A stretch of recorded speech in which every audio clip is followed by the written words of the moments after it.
Coba kamu bayangkan sebuah skenario ekstrim. Semua hal yang bikin kamu pusing belakangan ini, entah itu isi rekening yang kritis, karir yang mentok, sampai hubungan asmara yang berantakan, ternyata bukan karena salah ekonomi, salah bos, atau salah takdir. Melainkan karena sabotase dari satu orang, dan orang itu adalah diri kamu sendiri di masa lalu.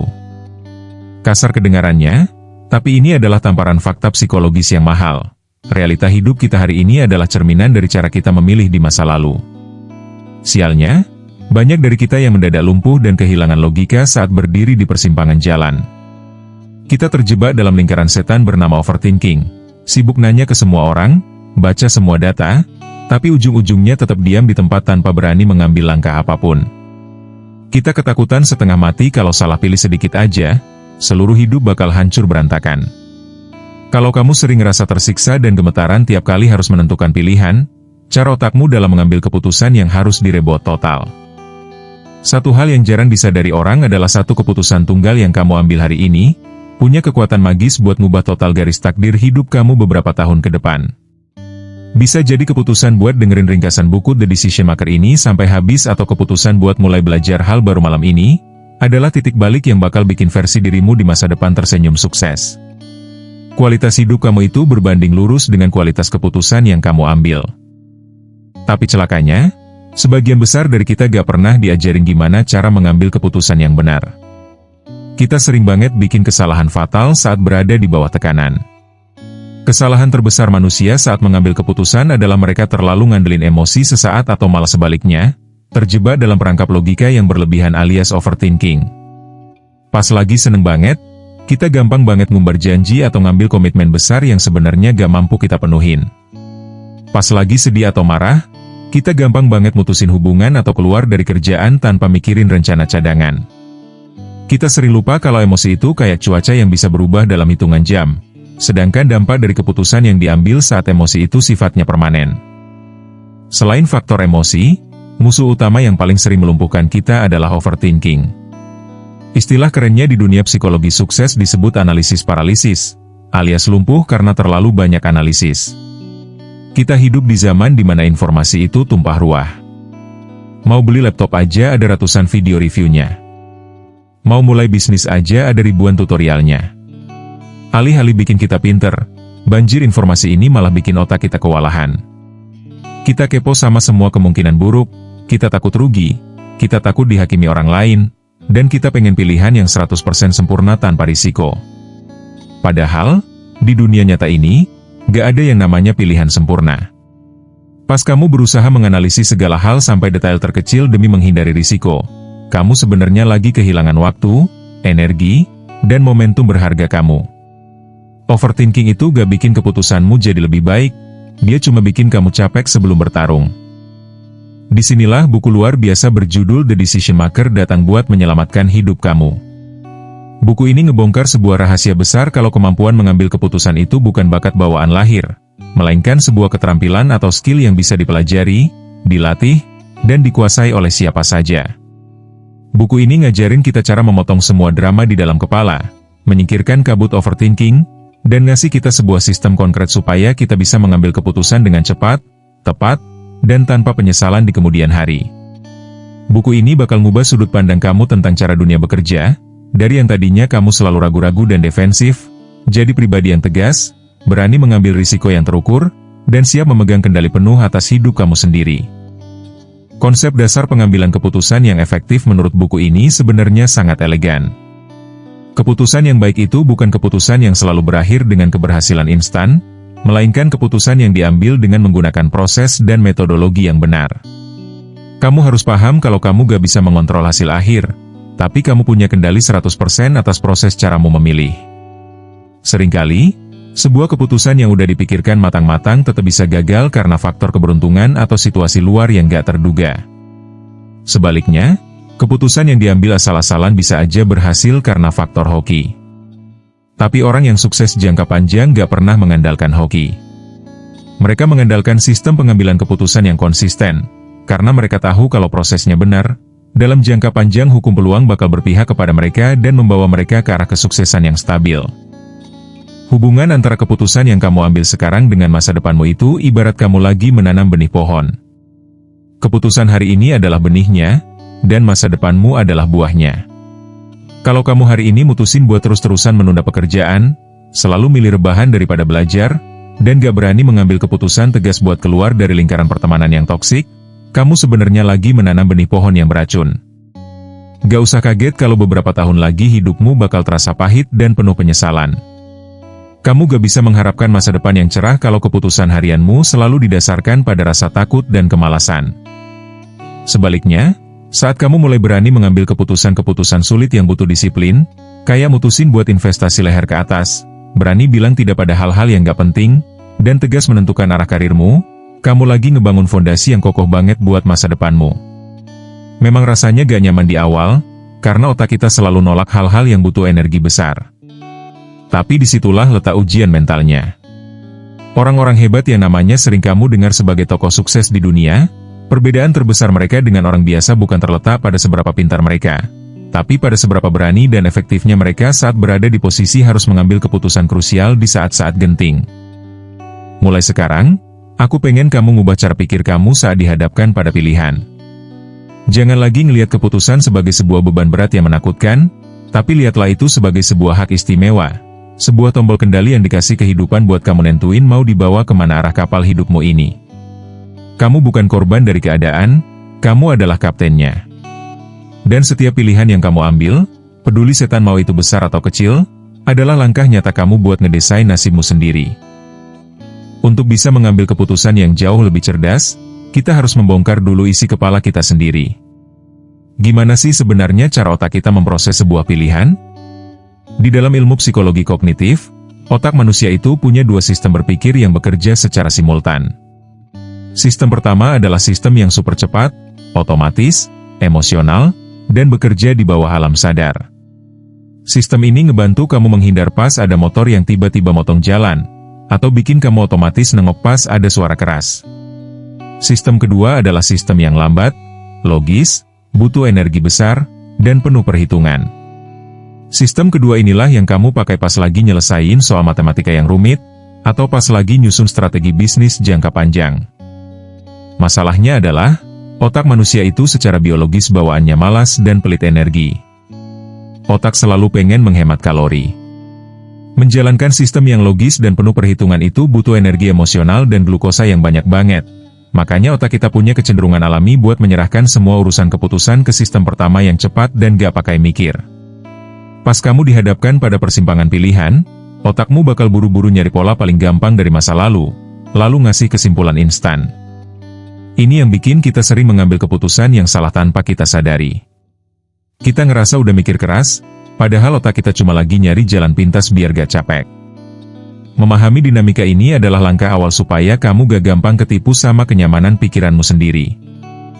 Banyak orang sombong yang ngaku kalau mereka adalah manusia yang 100% rasional dan selalu mengambil keputusan pakai logika murni. Itu bohong besar secara ilmiah. Faktanya, emosi itu bukan musuh dari keputusan, melainkan bagian dari sistem navigasi itu sendiri. Ada sebuah kasus medis terkenal tentang seorang pasien yang bagian otak pengatur emosinya rusak akibat kecelakaan.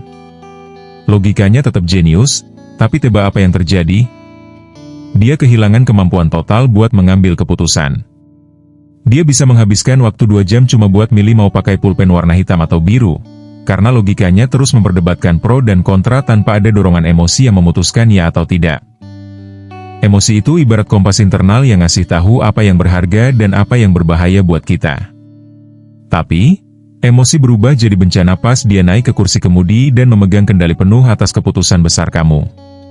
Pas kamu lagi tertekan, cemas, atau terlalu bersemangat, hormon di tubuhmu bakal membajak cara berpikir logismu. Kamu jadi gak bisa melihat risiko jangka panjang. Kamu cuma fokus pada pelarian atau kepuasan instan saat itu juga. Buku ini ngajarin kita kalau kita gak boleh membunuh emosi kita, tapi kita wajib menurunkannya ke kursi penumpang. Dengerin apa pesan yang dibawa oleh emosimu, tapi tetap gunakan logika yang dingin untuk mengeksekusi pilihannya. Lalu, mana yang lebih superior di antara logika dan intuisi? Apakah kita harus selalu menghitung pro dan kontra di atas kertas, atau kita cukup percaya sama gut feeling atau bisikan hati kita?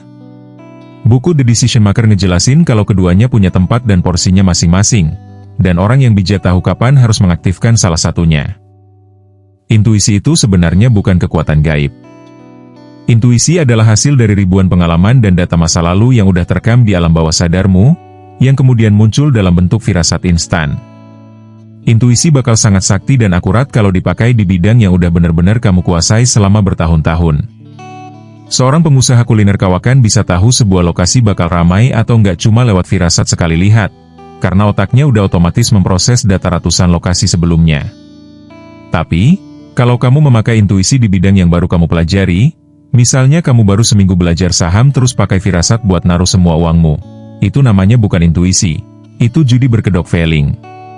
Di area yang baru atau yang risikonya tinggi, kamu wajib mematikan intuisimu dan beralih penuh ke logika, data, dan perhitungan yang terukur.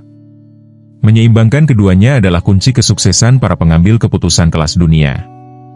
Pernah gak kamu ngelihat seseorang, atau mungkin dirimu sendiri, mengambil keputusan yang kalau dilihat dari luar itu bodoh banget, tapi anehnya saat itu dilakukan, rasanya benar dan masuk akal banget? Kenapa keputusan yang buruk seringkali terlihat sangat indah dan meyakinkan di awal perjalanan? Jawabannya ada pada bias psikologis yang namanya bias konfirmasi. Pas otak itu udah condong atau pengen banget ke satu pilihan karena faktor ego atau nafsu, otak kita bakal otomatis menyaring informasi yang masuk. Otakmu bakal mengumpulkan semua fakta dan opini yang mendukung keinginanmu, dan secara radikal bakal membuang atau mengabaikan semua data yang memperingatkan bahayanya. Kalau kamu udah telanjur cinta sama sebuah ide bisnis yang sebenarnya modalnya kegedean dan pasarnya gak ada, kamu cuma bakal dengerin cerita sukses orang lain dan menganggap remeh data kompetitor yang bangkrut. Keputusan itu terasa benar di awal karena kamu sengaja membutakan matamu dari kenyataan. Kamu gak lagi nyari kebenaran, kamu cuma lagi nyari pembenaran atas ego kamu sendiri. Pas ilusi itu pecah dan realita aslinya datang, barulah penyesalan itu muncul, dan biasanya itu udah terlambat. Salah satu keterampilan paling mahal yang dibongkar dalam buku The Decision Maker ini untuk menyelamatkan kita dari keputusan yang salah adalah kemampuan brutal dalam membedakan mana yang merupakan fakta dan mana yang cuma asumsi. Kedengarannya sepele, tapi 90% kegagalan keputusan di dunia profesional maupun personal terjadi karena orang memperlakukan asumsi seolah-olah itu adalah fakta yang valid. Fakta adalah sesuatu yang objektif, bisa dibuktikan dengan data, angka, jejak rekam, dan kejadian nyata yang gak bisa didebat. Sedangkan asumsi adalah proyeksi ketakutan, harapan, atau tebakan yang ada di dalam kepala kamu sendiri. Pas kamu ragu buat mulai jualan karena mikir, produk kayak gini pasti gak bakal laku di daerahku, itu adalah asumsi, bukan fakta. Kamu belum tes pasarnya, kamu belum punya datanya. Pas kamu bertahan di tempat kerja yang toksik karena mikir, kalau aku resign, aku gak bakal bisa dapat kerjaan yang gajinya setara kayak gini. Itu juga asumsi yang lahir dari rasa takutmu. Orang yang efektif dalam mengambil keputusan selalu punya kebiasaan buat menginterogasi pikirannya sendiri. Setiap kali sebuah pemikiran muncul, mereka bakal nanya, ini fakta yang ada buktinya, atau cuma skenario yang dibikin sama ketakutan dan harapan di kepalaku? Pas kamu bisa memisahkan keduanya, kabut di kepalamu bakal langsung hilang. Musuh terakhir yang sering bikin keputusan kita jadi kerdil adalah sudut pandang yang terlalu sempit. Kita sering melihat sebuah masalah cuma dari satu lubang kunci, sehingga pilihan yang muncul di kepala kita cuma terbatas pada dua opsi ekstrim, iya atau tidak, maju atau mundur, bertahan atau hancur. Padahal, dunia nyata ini gak pernah hitam putih. Dunia ini penuh dengan warna abu-abu dan opsi-opsi alternatif di tengahnya. Buku ini mengajarkan pentingnya melakukan zooming out atau memperluas perspektif sebelum kamu mengetok palu keputusan. Cobalah buat keluar dari tubuhmu sendiri dan lihat masalahmu dari sudut pandang orang ketiga yang netral. Kalau teman baikmu datang kepadamu dengan masalah yang persis sama kayak yang kamu alamin sekarang, saran apa yang bakal kamu kasih ke dia? Seringkali kita jauh lebih pinter ngasih solusi buat orang lain daripada buat diri kita sendiri, karena pas mikirin masalah orang lain, emosi kita gak ikut terlibat. Selain itu, perluas juga perspektif waktu kamu dengan metode jangka panjang. Jangan cuma mikirin apa dampak keputusan ini buat besok pagi atau minggu depan. Tanya ke dirimu, apa dampak dari pilihan yang aku ambil hari ini buat hidupku 10 bulan lagi? Dan gimana dampaknya buat 10 tahun ke depan? Pas kamu mulai berani melihat hidupmu dari helikopter yang tinggi, melihat peta besarnya, dan melihat rentang waktu yang panjang, keputusan-keputusan kecil yang tadinya bikin kamu stres dan overthinking bakal mendadak kelihatan sepele. Kamu bakal punya ketenangan mental yang kokoh buat memilih jalur terbaik yang bakal membawa versi dirimu di masa depan ke tingkat kesuksesan yang lebih tinggi. Sekarang kita masuk ke bagian yang paling sering bikin mental kita gemetaran, yaitu ketakutan saat harus memilih. Dan hantu terbesar yang paling sering berdiri di depan persimpangan jalan kita bernama takut gagal. Kita takut kalau pilihan karir yang kita ambil ini salah, kalau bisnis yang kita mulai ini bangkrut, atau kalau komitmen yang kita putuskan ini malah berujung penyesalan. Rasa takut ini saking besarnya, sampai-sampai bisa bikin tubuh kita kaku, keringat dingin, dan milih buat gak melangkah sama sekali. Buku The Decision Maker ngebongkar satu rahasia psikologis yang bakal mengubah cara pandangmu selamanya. Rasa takut gagal itu sebenarnya muncul karena kamu punya ekspektasi keliru kalau hidup ini harus berjalan lurus dan sempurna. Kamu menganggap kegagalan sebagai sebuah vonis mati atas harga dirimu.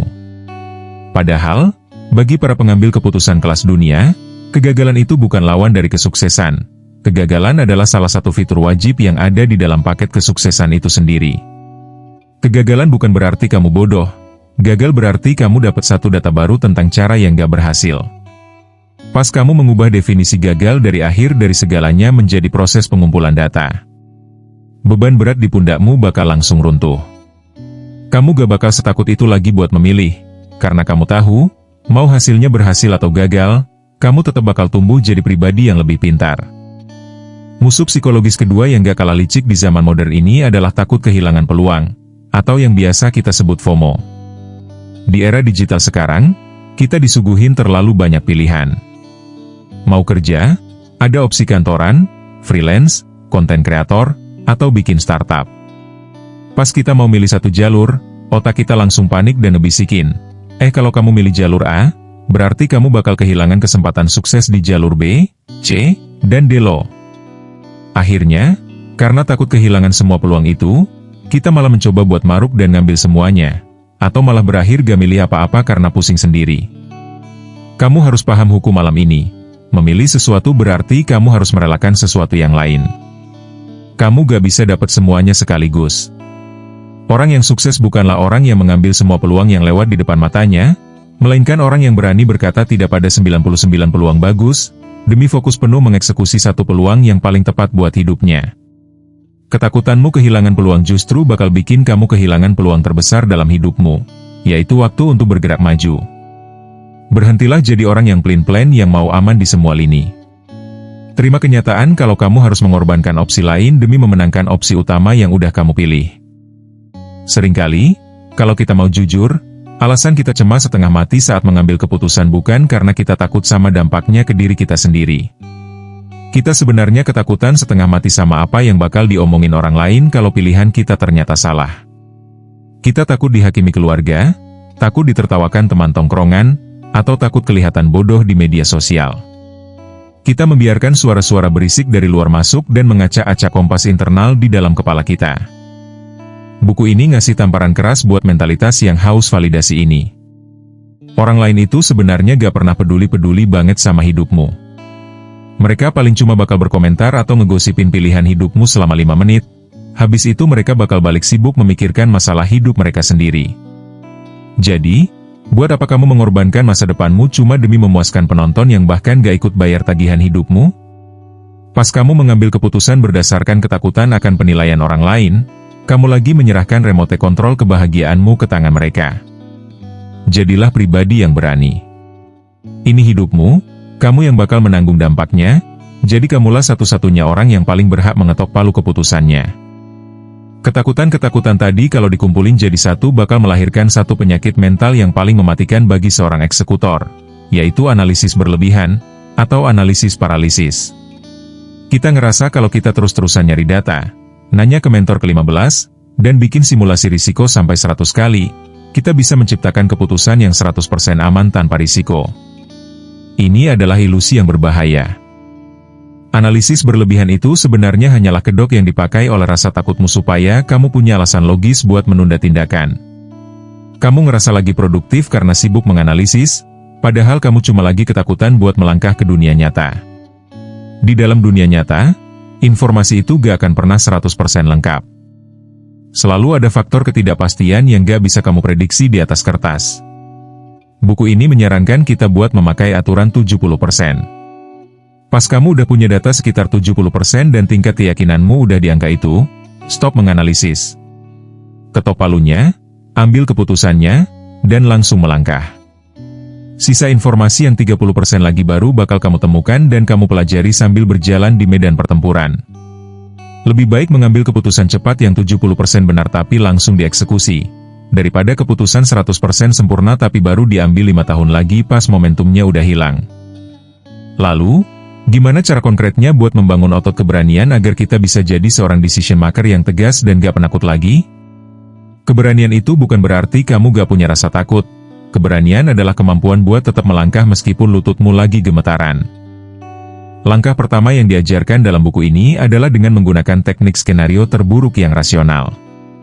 Pas kamu mau mengambil keputusan besar tapi ragu-ragu, tanyain ke dirimu sendiri, apa hal paling buruk yang bisa terjadi kalau pilihanku ini gagal total? Tulis jawabannya di kertas secara detail, jangan cuma dibayangin di kepala. Biasanya, pas udah ditulis, kamu bakal sadar kalau skenario terburuknya itu gak semenakutkan yang kamu bayangin. Kamu bakal sadar kalau kamu bangkrut atau salah pilih jalur kerjaan, kamu tetap masih bisa hidup, masih bisa belajar lagi, dan masih bisa bangkit.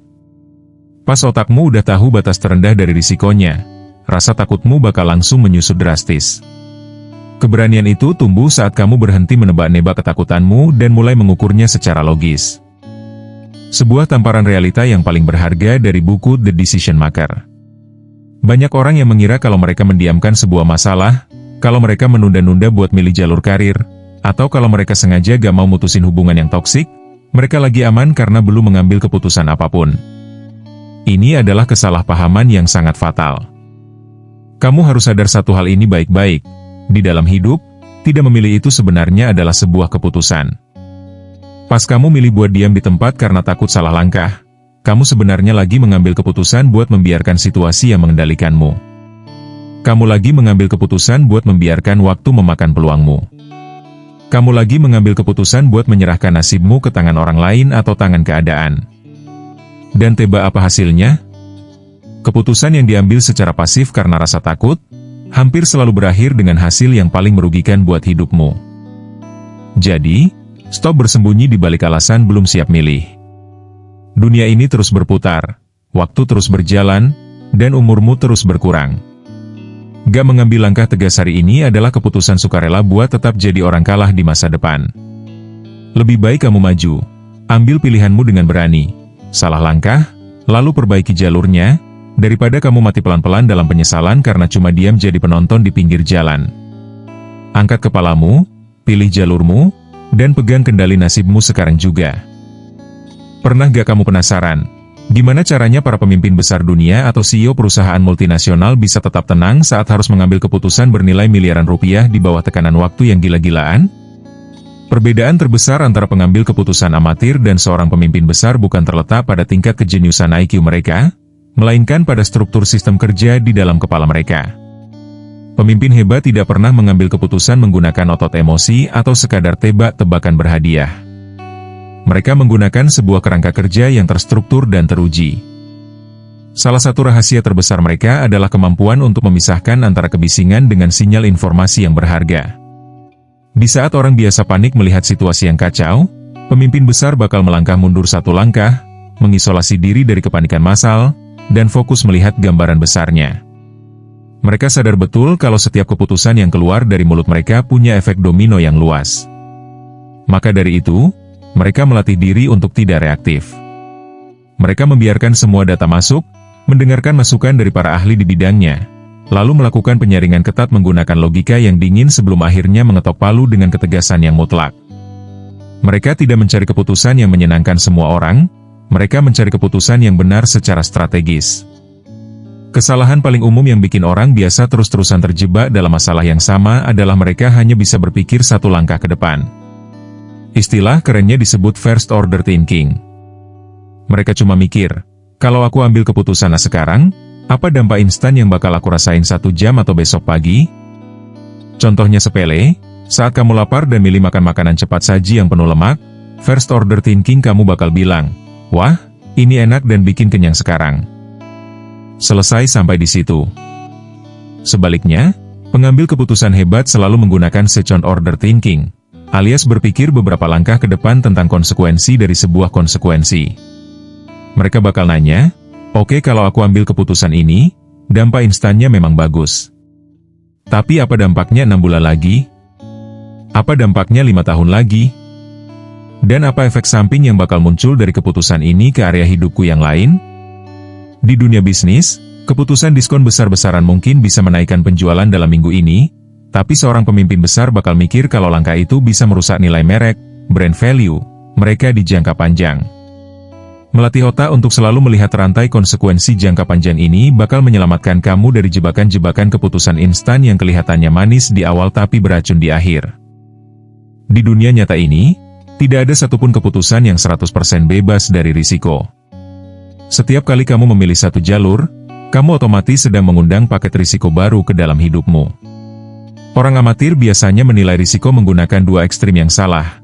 Mereka terlalu nekat tanpa perhitungan karena dikuasai keserakahan, atau mereka malah terlalu penakut dan lumpuh karena dikuasai kecemasan. Buku The Decision Maker mengajarkan para pengambil keputusan hebat untuk menilai risiko secara matematis dan objektif menggunakan matriks probabilitas dan dampak. Kamu harus membagi risiko ke dalam dua pertanyaan penting. Pertama, seberapa besar peluang atau probabilitas risiko buruk ini bakal beneran terjadi? Dan kedua, kalau risiko buruk ini beneran terjadi, seberapa hancur dampak kerusakan yang bakal ditimbulkannya? Kalau risikonya punya peluang terjadi yang kecil banget tapi dampaknya bisa bikin hidupmu hancur total secara finansial, jangan pernah ambil risiko itu. Tapi kalau peluang terjadinya sedang dan dampaknya bisa kamu mitigasi atau kamu perbaiki dengan mudah, maka itu adalah risiko yang layak untuk diambil demi sebuah kemajuan. Berhentilah mengandalkan keberuntungan, mulailah mengukur risiko dengan angka dan logika. Ada sebuah mitos keliru yang bilang kalau pengambil keputusan yang hebat adalah orang yang tahu segala hal dan punya informasi paling banyak. Di zaman sekarang, mitos itu justru resep utama buat bikin otakmu mengalami burnout. Kita tidak kekurangan informasi, kita justru sedang tenggelam di dalam lautan informasi sampah yang gak relevan. Pengambil keputusan hebat tahu kalau yang mereka butuhkan bukan kuantitas atau jumlah informasi, melainkan kualitas dan ketepatan informasi. Buku ini mengenalkan konsep informasi asimetris, di mana satu potong informasi yang valid dan mendalam jauh lebih berharga daripada 1000 artikel permukaan yang kamu baca di internet. Sebelum mengambil keputusan besar, pastikan kamu mendapatkan informasi langsung dari sumber utamanya, bukan dari opini orang ketiga yang sudah bias. Cari data mentahnya, lihat statistik nyatanya, atau tanyakan langsung pada praktisi yang sudah sukses melakukan apa yang ingin kamu lakukan selama minimal 5 tahun. Jangan pernah mendengarkan nasihat bisnis dari orang yang belum pernah bikin bisnis, dan jangan pernah mengambil keputusan finansial berdasarkan tren yang viral di media sosial. Informasi yang tepat adalah bahan bakar dari keputusan yang akurat. Musuh paling licik yang ada di dalam ruang kendali otak kita adalah bias kognitif, yaitu cacat bawaan dalam cara manusia memproses informasi yang bikin kita merasa objektif, padahal sebenarnya kita sedang terjebak dalam ilusi. Salah satu bias yang paling mematikan bagi seorang eksekutor bernama sunk cost fallacy, atau jebakan biaya tertanam. Ini adalah kondisi di mana kamu terus-terusan mengambil keputusan buruk hanya karena kamu merasa sudah telanjur keluar banyak modal, banyak waktu, dan banyak emosi di sana. Contohnya, kamu bertahan di bisnis yang jelas-jelas rugi dan gak ada masa depannya cuma karena kamu udah telanjur jalanin itu selama 3 tahun. Cara paling ampuh untuk menghancurkan bias berpikir ini adalah dengan menggunakan teknik zero-based thinking, atau berpikir dari titik nol. Sumpah egomu sebentar, lalu tanyakan pertanyaan brutal ini ke dirimu sendiri. Kalau hari ini aku berada di posisi awal, tahu semua data yang aku tahu sekarang, dan belum keluar uang sepeser pun, apakah aku bakal mau memulai bisnis ini atau memilih jalur ini lagi? Kalau jawabannya adalah tidak, maka detik ini juga kamu harus berani mengambil keputusan tegas untuk berhenti dan memotong kerugianmu. Jangan korbankan masa depanmu hanya untuk menyelamatkan masa lalu yang sudah hilang. Poin terakhir yang membedakan pengambil keputusan kelas kakap dengan orang biasa adalah cara mereka memperlakukan sejarah hidup mereka sendiri. Kebanyakan orang kalau melakukan kesalahan atau salah pilih jalur, respon mereka adalah menyangkalnya, menyalahkan keadaan, atau malah merutuki diri sendiri sampai depresi. Akibatnya, mereka gak pernah belajar apa-apa dan cenderung mengulangi kesalahan bodoh yang sama di masa depan. Para pengambil keputusan hebat memperlakukan kesalahan masa lalu mereka ibarat sebuah kotak hitam atau black box pesawat yang jatuh. Mereka tidak meratapinya, tapi mereka membedahnya secara forensik. Mereka melakukan apa yang disebut post-mortem analysis.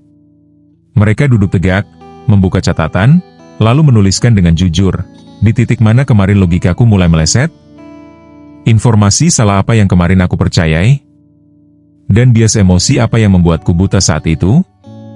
Dengan mendokumentasikan setiap kegagalan keputusan, mereka sedang membangun sebuah perpustakaan kebijaksanaan di dalam kepala mereka. Jadi, pas di masa depan mereka dihadapkan pada situasi yang mirip, alarm di otak mereka bakal otomatis berbunyi dan berkata, hati-hati, kita pernah lewat jalur ini dan ujungnya jurang. Kali ini, kita ambil jalur yang berbeda. Belajarlah dari masa lalumu, karena pengalaman terbaik bukan cuma soal berapa lama kamu hidup, tapi seberapa banyak kamu mengekstra pelajaran dari setiap pilihan yang pernah kamu ambil. Kita akhirnya sampai di bagian akhir dari seluruh rangkaian bedah buku The Decision Maker. Kita udah ngebongkar habis dari urusan cara kerja otak, cara melindas overthinking, sampai strategi para pemimpin besar dunia dalam menilai risiko secara objektif. Sekarang, mari kita tarik satu kesimpulan paling mahal dan pelajaran terbesar dari seluruh lembar buku ini. Pelajaran terbesarnya adalah, kualitas hidup kamu tidak ditentukan oleh kondisi awalmu, melainkan oleh keberanian dan ketegasanmu dalam mengambil keputusan. Banyak orang yang terjebak dalam mentalitas korban. Mereka selalu menyalahkan keadaan, menyalahkan latar belakang keluarga, atau menyalahkan ekonomi yang lagi sulit atas ketidakpastian hidup mereka. Tapi buku ini mengingatkan kita dengan keras kalau arah hidup kita itu ibarat tiupan angin di laut. Kamu gak akan pernah bisa mengatur kemana arah angin bakal bertiup, tapi kamu punya kendali penuh untuk mengarahkan layar kapalmu. Dan setiap keputusan yang kamu ambil hari ini, sekecil apapun itu, adalah caramu menyetel layar tersebut. Orang yang sukses bukanlah orang yang hidupnya mulus tanpa masalah, melainkan orang yang mahir mengambil keputusan yang tepat di tengah situasi yang paling kacau sekalipun. Lalu, gimana cara membumikan semua teori berat ini ke dalam realita hidup kita sehari-hari? Caranya adalah dengan membagi implementasinya ke dalam 3 pilar utama, yaitu karir, bisnis, dan keuangan. Pertama, dalam karir. Berhentilah menjadi karyawan yang pasif yang cuma nunggu perintah atau cari aman. Pengambilan keputusan dalam karir artinya kamu harus berani mengambil tanggung jawab atas proyek-proyek sulit yang dihindari orang lain. Gunakan aturan 70% yang udah kita pelajari tadi. Pas kamu dihadapkan pada masalah pekerjaan, kumpulkan data secepatnya, ajukan solusi konkret ke atasanmu, dan ambil keputusan eksekusi tanpa harus bolak-balik bertanya hal sepele. Karyawan yang punya inisiatif ketat dan berani mengambil keputusan yang terukur adalah aset yang bakal paling cepat naik jabatan di perusahaan manapun. Kedua, dalam bisnis. Kalau kamu seorang pengusaha atau lagi merintis side hustle, musuh utamamu adalah kecepatan.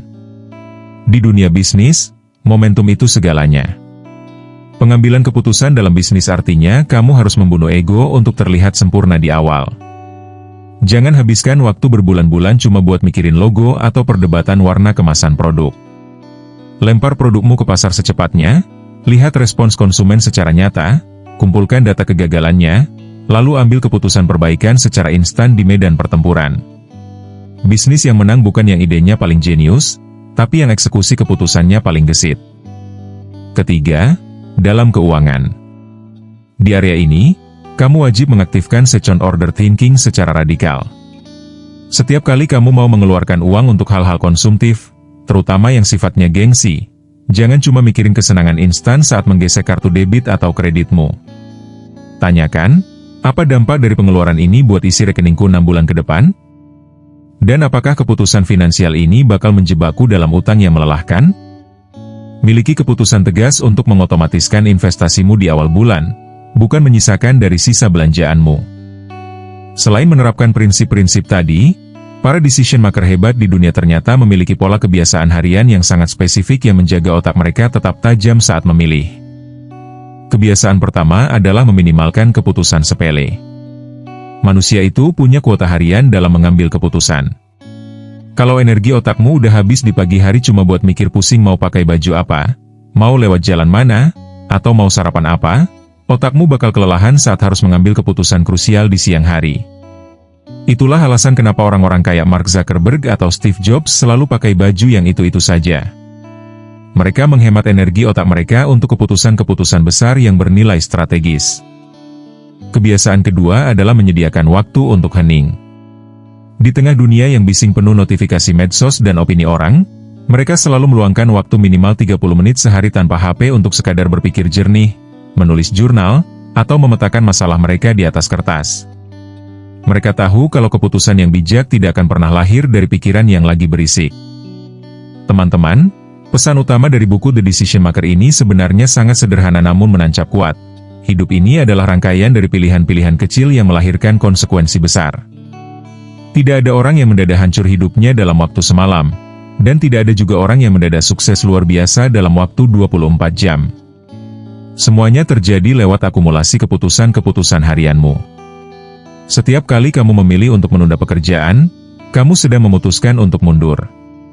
Setiap kali kamu memilih untuk menutup mata dari fakta keuanganmu yang berantakan demi gengsi, kamu sedang memutuskan untuk sengsara di masa depan. Sebaliknya, setiap kali kamu berani mengambil keputusan sulit buat belajar di saat orang lain main game, berani mengambil risiko buat mulai bisnis kecil-kecilan, atau tegas memotong hubungan yang toksik, kamu sedang menjemput paksa masa depan emas yang kamu impikan. Sekarang, bayangkan dirimu berdiri di sebuah ruangan yang sunyi, beberapa tahun dari hari ini. Di depanmu ada cermin besar, dan di dalam cermin itu berdiri versi dirimu di masa depan.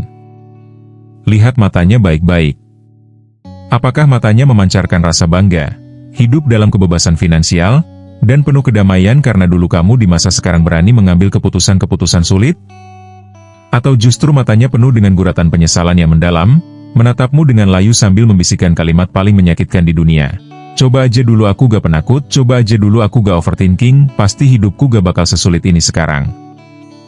Detik ini, remote control itu ada di tanganmu. Rasa cemas dan takut salah pilih itu pasti ada, karena kita manusia. Tapi ingat baik-baik, lebih baik kamu mengambil keputusan dengan berani, salah langkah, lalu belajar dari sana, daripada kamu mati pelan-pelan dalam kelumpuhan karena cuma diam jadi penonton yang gak berani memilih apa-apa. Komitmenkan dirimu sekarang juga kalau kamu adalah kapten dari kapal hidupmu sendiri. Ketik di kolom komentar di bawah kalimat ini, aku pegang kendali hari ini. Biar komentar itu jadi pengingat digital buat dirimu kalau kamu udah resmi keluar dari mentalitas ragu-ragu. Kalau seri bedah buku The Decision Maker ini beneran nampar logikamu dan ngebuka sudut pandang barumu, klik tombol like, subscribe channel ini, dan bagikan video ini ke orang-orang yang kamu peduliin yang mungkin sekarang lagi terjebak dalam kebingungan di persimpangan jalan hidup mereka. Tantangan yang sesungguhnya bukan pas kamu selesai mendengarkan ringkasan bedah buku ini, tapi pas layar HP kamu mati setelah ini. Matikan HP kamu, angkat kepalamu, tatap pilihan di depanmu, ketok palunya dengan tegas, dan mulailah melangkah dengan berani. Terima kasih dan sampai jumpa di bedah buku hebat selanjutnya.